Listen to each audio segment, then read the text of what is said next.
भगवान गौतम बुद्ध की जीवनी के बारे में कुछ खास बातें हैं। गौतम बुद्ध का जन्म 483 ईसा पूर्व में लुम्बिनी में हुआ था। लुम्बिनी अब नेपाल में है। उनका जन्म शाक्य वंश के राजा शुद्धोधन और रानी महामाया के घर हुआ था।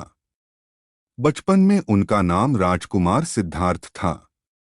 गौतम बुद्ध को शाक्य मुनि भी कहा जाता है। गौतम बुद्ध के जन्म से 12 साल पहले ही एक ऋषि ने भविष्यवाणी की थी कि वे या तो एक महान ऋषि या सार्वभौमिक सम्राट बनेंगे। 29 साल की उम्र में उन्होंने अपना घर छोड़ दिया और तपस्वी बन गए। इस घटना को महाभिष्क्रमण कहते हैं। 35 साल की उम्र में निरंजना नदी के किनारे एक पीपल के पेड़ के नीचे ध्यान करते हुए उन्हें ज्ञान की प्राप्ति हुई। इस पेड़ को बोधि वृक्ष कहा जाता है और यह स्थान बोधगया, बिहार में है। उन्होंने अपना पहला उपदेश वाराणसी के पास सारनाथ में दिया था। 483 ईसा पूर्व में कुशीनगर, उत्तर प्रदेश में 1 साल के पेड़ के नीचे उनका निधन हो गया। इस घटना को महापरिनिर्वाण कहा जाता है। गौतम बुद्ध ने करीब 6 सालों तक बोधि वृक्ष के नीचे तप किया था। ज्ञान प्राप्ति के बाद उन्होंने लोगों के बीच अहिंसा, प्रेम, शांति और त्याग का संदेश दिया। ज्ञान प्राप्ति के दिन को बुद्ध पूर्णिमा के रूप में मनाया जाता है। यह दिन एशियाई चंद्र कैलेंडर पर आधारित है और मुख्य रूप से बैसाख महीने में मनाया जाता है। ज्ञान प्राप्ति के बाद गौतम बुद्ध ने अपना पहला उपदेश उत्तर प्रदेश के बनारस शहर के पास सारनाथ गांव में दिया था।